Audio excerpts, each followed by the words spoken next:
There is a unique kind of weariness that comes not from a lack of effort, but from a lack of results. It's the feeling of being an architect who holds a perfect blueprint for a new life, yet every day you find yourself living inside the same old structure.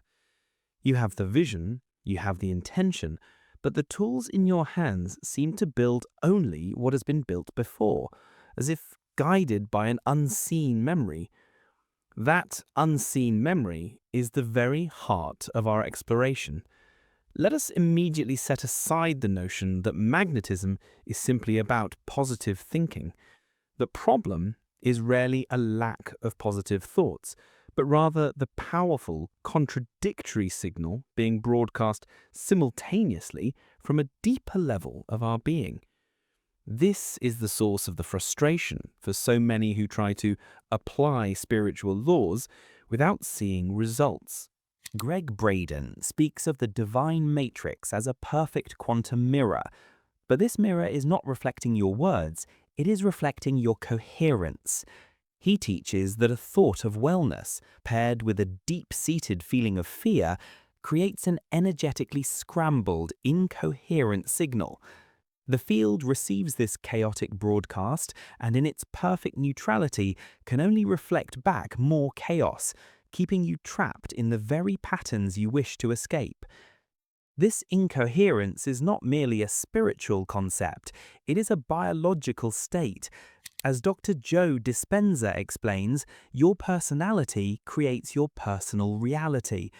If your personality is one of thinking positively while subconsciously feeling unworthy, you are broadcasting a mixed and confusing message. Your magnetic field is weakened because your thoughts and your feelings are not aligned. You are signaling the quantum field from two entirely different states of being. This, then, is not another how-to guide with a list of techniques to follow. This is a diagnostic journey.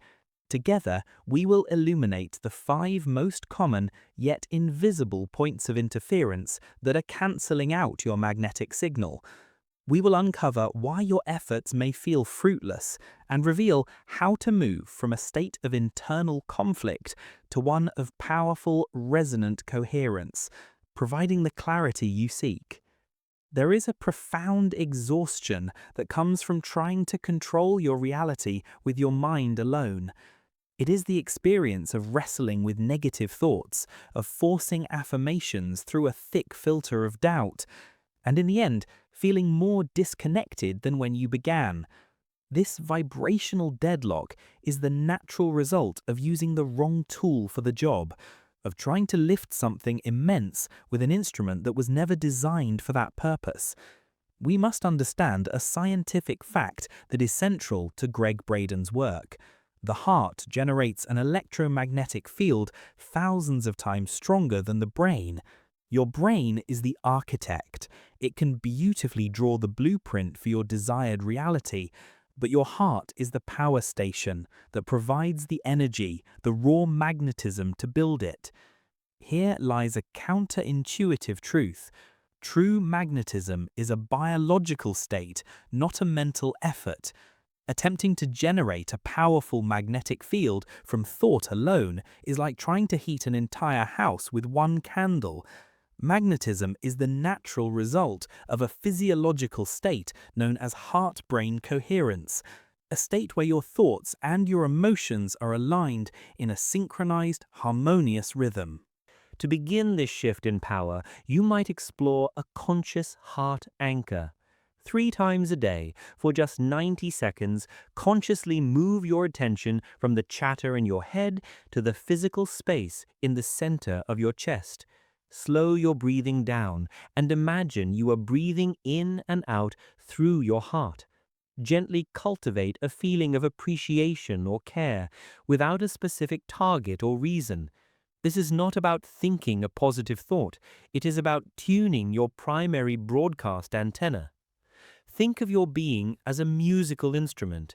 Your mind can write the most beautiful symphony. That is your intention.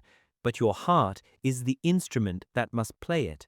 If the instrument is untuned, filled with the discordant notes of fear, doubt, and unworthiness, even the most beautiful composition will only produce noise. Your first job is not to write more music, but to tune the instrument. Perhaps you have had the baffling experience of getting close to a breakthrough, a new opportunity, a loving relationship, only to find a way to undermine it. This is not a moral failing, it is a neurological one. There is a hidden mechanism at play, a deep conditioning within your autonomic nervous system. Over years, it becomes accustomed to a normal emotional and chemical baseline. If that baseline has been one of struggle or anxiety, a prolonged state of peace, success, or ease is perceived by the subconscious as an anomaly, a threat to the familiar. And here we arrive at a sobering revelation.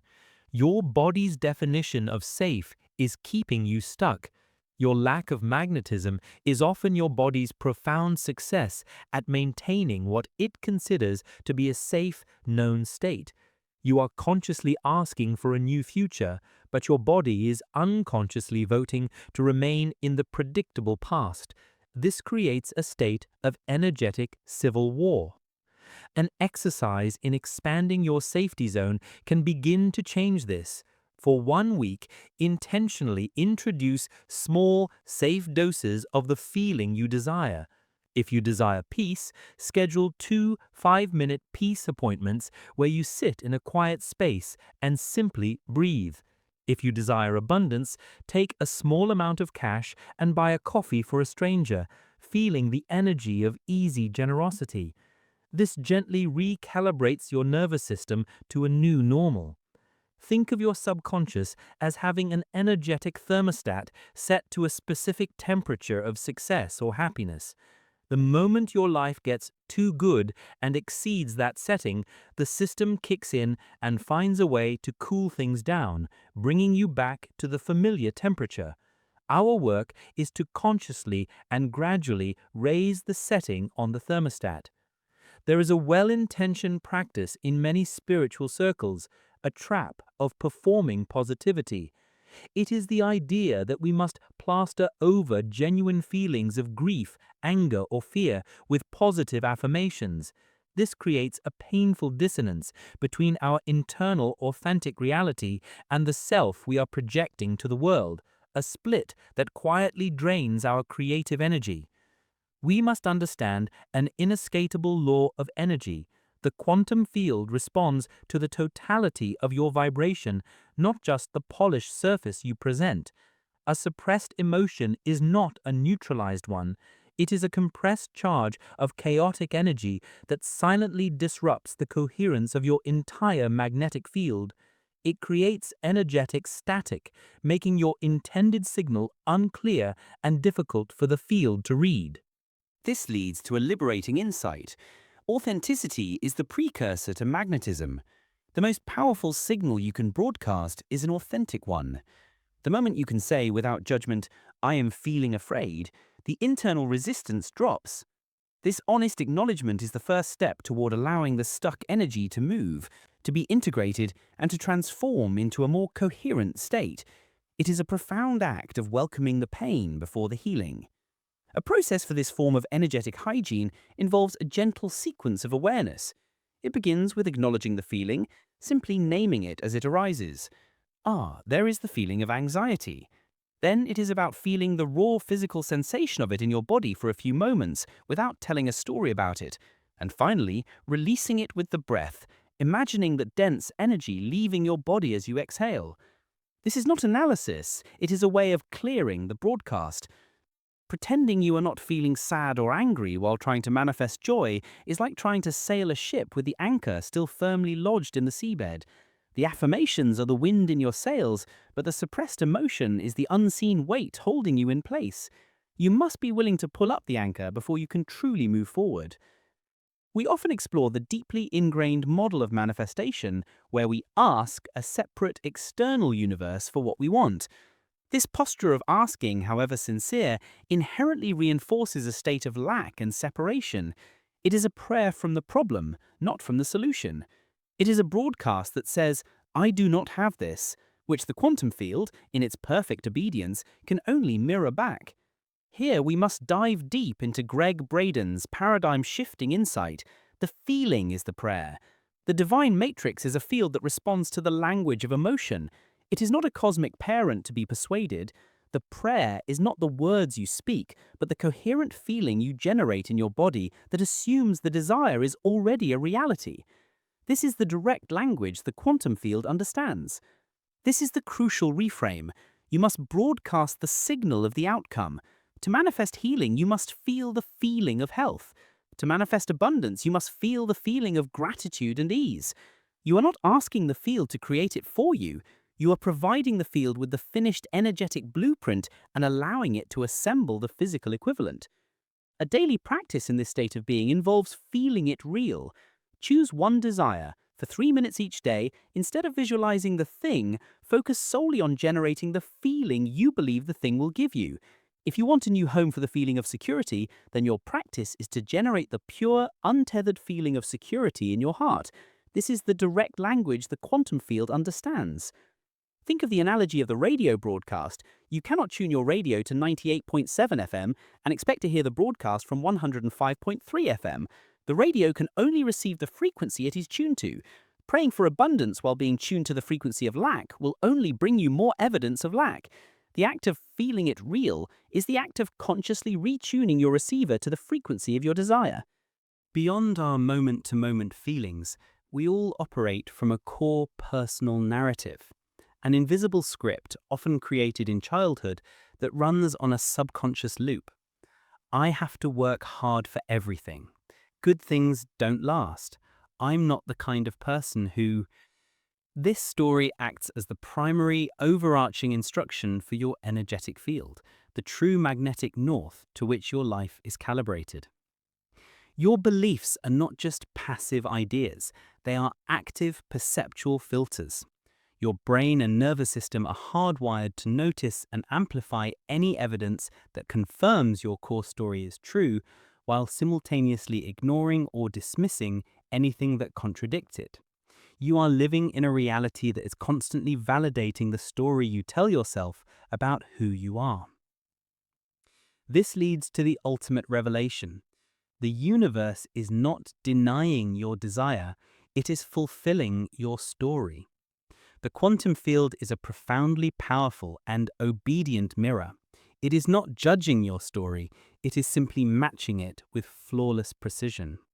Your lack of magnetism is often the universe's perfect success at bringing you experiences that validate the narrative you are living. An exercise for rewriting your script begins by first identifying the old story, writing down in one sentence the limiting narrative you tell yourself. Then you declare the new story, writing an empowering narrative in the past tense, as if it has already been accomplished. And finally, you embody it, reading this new story aloud with feeling each morning, beginning the process of overwriting the old neural pathways. Think of yourself as the author and lead actor in your own life's play.